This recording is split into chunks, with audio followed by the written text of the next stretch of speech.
या महाराष्ट्र बड़ गाँ कहले से भुवन जहाँ से भुवन ग्राम को आम भी बाहरी पड़ू बुलापी बुधेश्वर मंदिर जहाँ भुवन ग्रामर बड़ देवता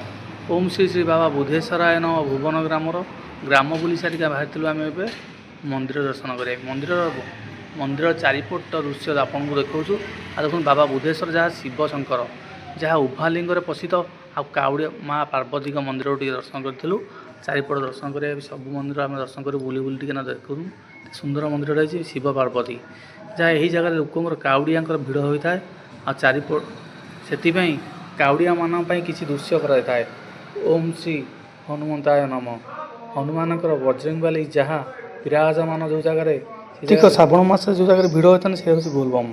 बोलबम मास चित्र करने बोलबम के श्रावण मस पानी ढला जाऊँगी ताहरी चित्रटे कर हूँ राधाकृष्ण चारिपट जो कीर्तन मंडल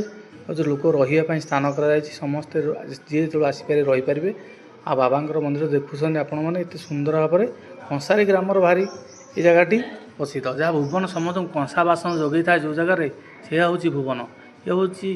चंपा फूल जहाँ नाग चंपा चंपा फूल किए देखी ये हूँ चंपा फूल जहाँ नागर चारिपट अच्छा चंपा शिवलिंग अच्छा एत सुंदर मंदिर आम भी दर्शन करूँ जदि भी किए चंपा नाग देखी कमेंट करेंगे हूँ के आई भुवन ग्राम को ताले कमेंट रे जनइबे हूँ बड़ गाँ या जब भल लगे शेयर और सब्सक्राइब करेंगे छोट छोट भिडटी आ सुंदर भाव में मंदिर चारिपट आम दर्शन कलु।